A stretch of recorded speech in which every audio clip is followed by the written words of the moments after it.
大家好，欢迎收看扣码电竞。10月23号下午，英雄联盟 S13 全球总决赛第3阶段的比赛已经全部结束。在刚刚结束的比赛中 ，TL 和 BDS 不敌 DM 和 DK 惨遭淘汰。而在这2场比赛结束后，瑞士轮第4阶段的抽签也开始了。最终在韩国 LCK 裁判小哥的抽取下，第4阶段的抽签结果也出炉了，分别是1-2种子池 C9 对阵 FNC。WBG 对阵 MAD，DK 对阵 DM，2-1 种子池 KT 对阵李宁，T1 对阵 BLG，G2 对阵 NRG。对于我们 LPL 赛区来说，这次的抽签结果只能算一般，因为李宁和 BLG 这2支队伍都对上了 LCK 战队，也就微博运气比较好，抽到了 MAD。接下来我们就来好好聊聊这3场比赛，顺便预测一下 LPL 下一轮比赛的结果。首先就是微博和 MAD 这场比赛 ，MAD 是欧洲赛区的3号种子，虽然种子位次比微博强，但他们的实力和微博还是有一定的差距的。而且 MAD 这支队伍一直都有外战拉胯的传统，今年的 MSI 上，他们甚至连入围赛都没出现，一直被欧洲观众称作外战之耻。因此这场比赛我看好微博取胜。1-2组，只要微博和 DK 没有相遇，对于微博和 DK 都算是利好。1-2组也是没有退路的一组，一旦谁输了就是3败，这届世界赛就淘汰了。所以看家底的东西也要拿出来了。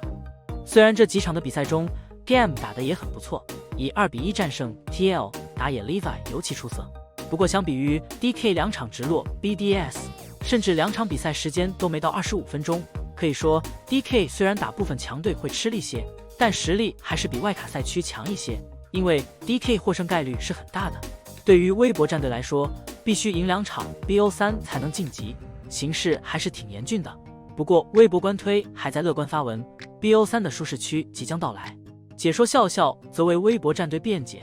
今年4号种子确实是历史最难打的一年， BO1 碰到对手默认红色方，又遇到了红色方胜率最低的一年，所有赛区的4号种子都裂开了。只能说联赛有没有努力，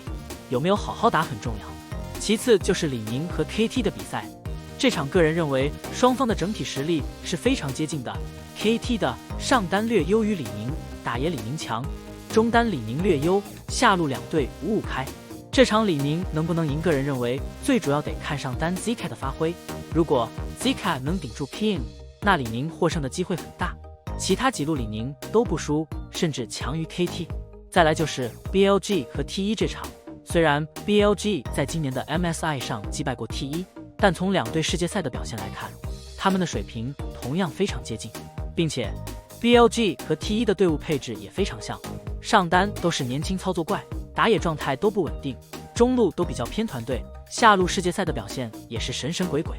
如果 BLG 想击败 T1， 上路的 Bin 可以说是最大的武器， Bin 面对宙斯还没输过，而且他本次世界赛的状态非常火热， BLG 赢的局他功劳都很大。除此之外，中路2位团队性中单的交锋也很值得关注， Faker 和牙膏谁能游走得更有效，也是决定本场比赛的关键。综上所述，第4阶段的比赛中，除了微博打 May 比较稳以外，李宁和 BLG 都有一定程度的翻车危险，也希望这3个队都能好好准备接下来的比赛，争取全部进入8强。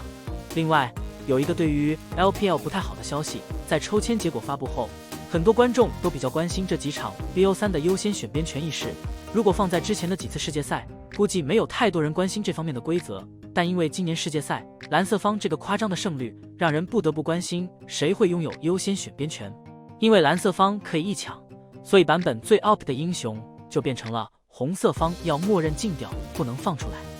蓝色方地图面向大龙坑，红色方面向小龙坑，但很明显大龙还是比小龙有优势。另外蓝色方的从左往右的进攻视角更符合人类操作游戏的本能朝向，丢技能更舒服。如果你经常打大乱斗，玩丢丢怪英雄，这个感觉会更明显。目前这个事情已经确定了， LPL 赛区的3支队伍无独有偶全部失去了优先选边权，这就意味着 LPL 教练组要认真的出一个劣势边的对策了。好了，以上就是本期的全部内容，你们觉得 LPL 的那几支队伍能够进入8强呢？大家有什么想说的？欢迎在下面的评论区交流讨论，我会去挨个查看。感谢老爷收看，欢迎点击订阅，我们下期再见。